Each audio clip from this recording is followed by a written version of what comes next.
అందరూ ఎలా ఉన్నారండి? ఈరోజు కొత్త రెసిపీతో మీది ముందుకు వచ్చేసానండి. అదేంటంటే చామదుంపల పులుసు అండి. అది ఎలా పెట్టేద్దామో చూసేద్దామండి. ఇదిగోండి, నేను 1/2 కేజీ చామదుంపలు తీసుకున్నానండి. ఇవి చక్కగా ముందుగానే నీటిలో వేసేసి నానబెట్టేసి మట్టి లేకుండా మొత్తం కడిగేసుకున్నానండి. ఇవి క్వాంటిటీ అయితే 1/2 కేజీ ఉన్నాయండి. దీన్ని కొద్దిగా మనం ఒక బౌల్లో వేసి ముందు ఉడికించుకుందాం. ఒక గిన్నె తీసుకొని ఇందులోకి దుంపలన్నీ తీసేసుకొని మనం ఇందులో కొద్దిగా వాటర్ పోసుకొని శుభ్రంగా ఉడికించేసుకోవాలండి.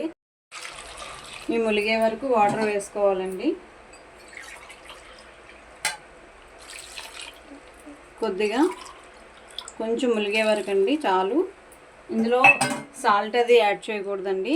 ఇది స్టవ్ మీద పెట్టే ఓకే అండి. ఇవి కొద్దిగా ఉడికిన తర్వాత మనము తొక్కలు తీయాలండి దీన్ని. ఓకే అండి, చామదుంపలు ఉడికిపోయేమో చూద్దాం. మనకి చాకుతో ఇలా వెళ్తే ఉడికిపోయండి. ఇంక స్టవ్ ఆఫ్ చేసుకుని చల్లారబెట్టుకుని తొక్కలు తీసేసుకుందామండి. ఓకే అండి, మనం చామదుంపలు బాగా ఉడికించేసి తొక్కలు తీసేసి చిన్న ముక్కలుగా కట్ చేసుకున్నామండి. బాండీ పెట్టుకుందామండి. స్టవ్ ఆన్ చేసుకుందాం. ఇందులో కొద్దిగా ఆయిల్ వేసుకుంటామండి. బాండీ వేడెక్కాక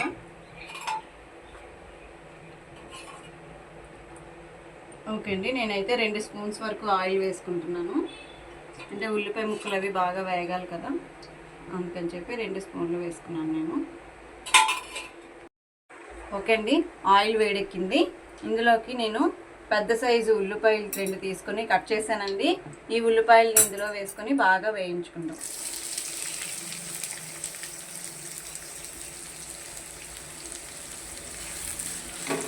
ఉల్లిపాయలు కొంచెం బ్రౌనిష్గా వచ్చేంత వరకు కూడా ఈ ఉల్లిపాయలని అలా నూనెలో వేయించుకోవాలండి. తర్వాత ఇందులోకి నేనైతే 5 పచ్చిమిరపకాయలు కట్ చేసి పెట్టుకున్నానండి. 5 పచ్చిమిరపకాయలు వేసుకుంటున్నాను.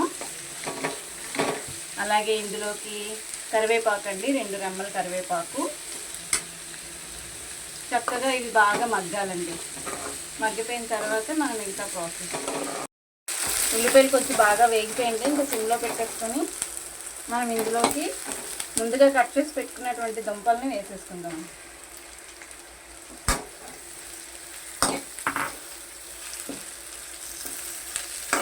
ఇందులోకి కొద్దిగా మనం కారం తీసుకుందామండి. కారం తీసుకుందాం, సరిపడా కారం.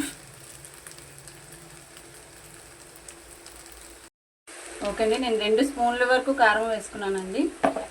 తర్వాత అందులోకి అలాగే కొద్దిగా సాల్ట్ కూడా యాడ్ చేసుకుందాము.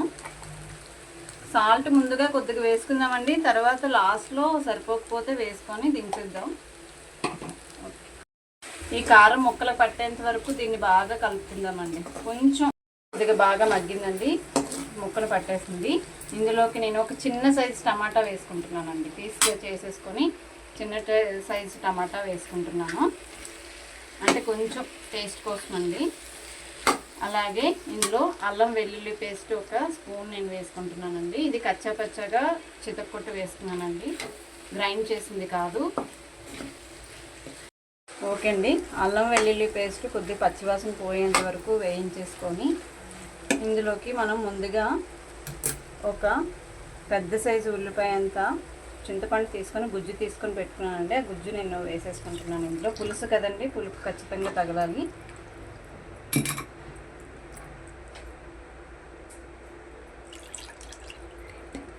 ఓకే అండి, ఈ పులుసు కొంచెం చిక్కగా పెట్టుకుంటున్నానండి నేను. నీళ్ళల్లా కాకుండా చిక్కగా పెట్టుకుంటే మనకి తినేటప్పుడు కూడా చాలా బాగుంటుందండి.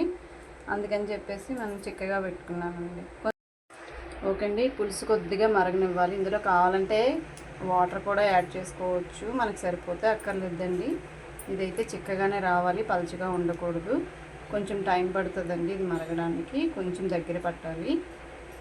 ఇలాగా కొత్త మంటుంది కదా, ఇలా వచ్చేటప్పుడు మనం ఇందులోని కొన్ని ఇంగ్రీడియంట్స్ యాడ్ చేసుకోవాలండి. అవేంటనంటే ముందుగా కొద్దిగా మసాలా పౌడర్ యాడ్ చేసుకున్నామండి. నేను 1 టేబుల్ స్పూన్ మసాలా లాగా వేసుకుంటున్నాను. గరం మసాలా అండి, ఇది చిన్నది యాడ్ చేసుకుంటే బాగుంటుందండి పులుసులోకి. అలాగే ఇందులోకి కొద్దిగా నేను కొత్తిమీర కూడా యాడ్ చేసుకుంటున్నాను.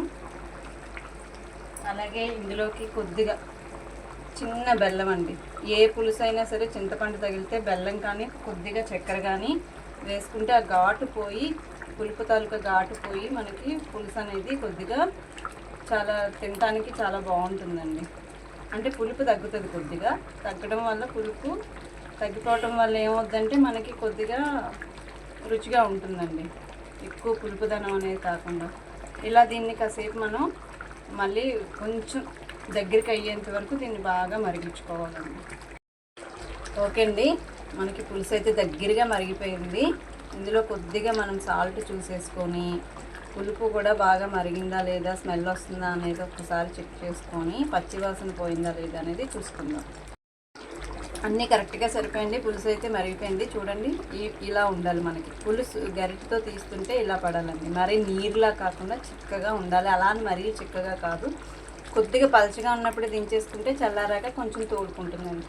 చామదుంపలు అనేవి చాలా హెల్త్కి చాలా మంచిదండి. చామదుంపలు పిల్లలకి ఎక్కువగా అలవాటు చేయండి. ఈ మధ్యకాలంలో ఇలాంటి వంటలు అసలు పిల్లలు తినడమే మానేస్తున్నారు, కాబట్టి వాళ్ళకి కొద్దిగా అలవాటు చేయండి. తర్వాత మీకు ఇంకో డౌట్ రావచ్చండి, మీరు కారం అనే వాడుతున్నాను కదా నేను. నా కారంలో నేను వేసేటటువంటి కారంలో పసుపు, కారం, మిరపకాయలు, మసాలా అన్నీ కలిపి మేము మసాలా కారం రెడీ చేసుకుంటామండి సంవత్సరానికి ఒకసారి. ఆ కారమే నేను వాడతాను, బయట కారాలు ఏవి వాడనండి. నెక్స్ట్ టైం మీకు ఆ కారం కూడా ఎలా తయారు చేయాలనేది చూపిస్తానండి. అలాగే మసాలా పౌడర్ కూడా, అది కూడా ఇంట్లో మసాలానండి. ఓకే అండి, పులుసు అయితే రెడీ అయిపోయింది, స్టవ్ ఆఫ్ చేసుకుంటాం. ఓకే అండి, మనకి పులుసు అనేది చక్కగా రెడీ అయిపోయిందండి. చూడండి ఎంత బాగుందో.